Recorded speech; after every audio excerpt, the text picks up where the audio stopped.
নমস্কার। আমরা আজকে আমাদের যে আসন্ন বিধানসভা নির্বাচনের যে হেভিওয়েট কেন্দ্র বিধানসভা ভবানীপুর, সেই ভবানীপুরে ঐতিহাসিক জনসভার সাক্ষী হতে আমাদের এখানে উপস্থিত রয়েছেন অসংখ্য অসংখ্য আমাদের ভারতীয় জনতা পার্টির যারা সমর্থক, তারা এখানে উপস্থিত রয়েছেন।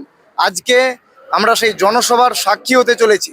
এখানে আমাদের যারা কর্মী সমর্থক রয়েছেন তাদের কাছ থেকে জানবো যে আমাদের এই আসন্ন বিধানসভা নির্বাচনে ভবানীপুরে শুভেন্দু অধিকারীর ঘর কেমন হতে চলেছে এবং লড়াইটা কতটা টাফ হবে এবং কতটা সহজ হবে বলে মনে হচ্ছে।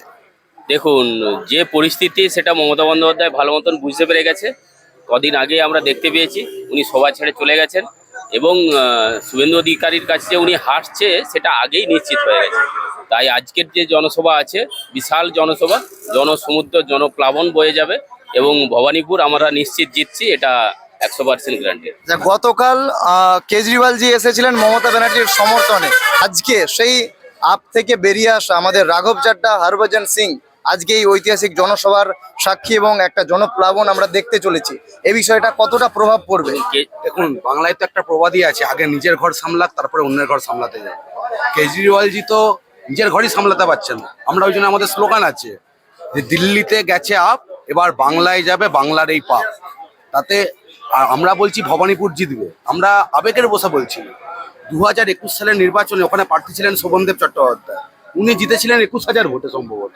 ওখানে এসআইআরে ওখানে নাম বাদ পড়েছে 40,000 মানুষের।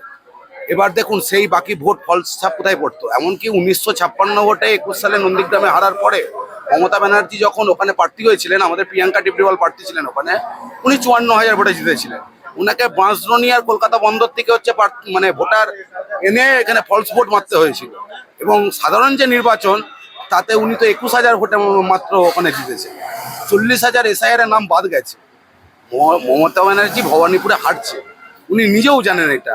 ওই জন্যে নালে বলুন না ওনাকে মঞ্চ ছেড়ে পালাতে হয়, উনি মুখ লুকাচ্ছেন। আজকে হরিশ চ্যাটার্জি, হরিশ মুখার্জি এবং কালীঘাট স্ট্রিটে 33টা প্লট শুধুমাত্র ব্যানার্জি পরিবারের নামে। এলআইসি করে কোনোদিনও 4 বছরের মধ্যে 50 কোটি টাকার বাড়ি করা যায়? ওনার ভাইপো করেছে। এই কৃতিত্ব আপনার নেই, আমার নেই, এখানে যারা আছে কারো নেই, একমাত্র ওনার ভাইপোর আছে। তাই কাটবে এবার অন্ধকার, শুভেন্দুদার অঙ্গীকার। আমরা এই মন্ত্র নিয়েই ভবানীপুর জনসভায় যাচ্ছি। ভারত মাতা কি, ভারত মাতা কি, বিজেপি জিন্দাবাদ।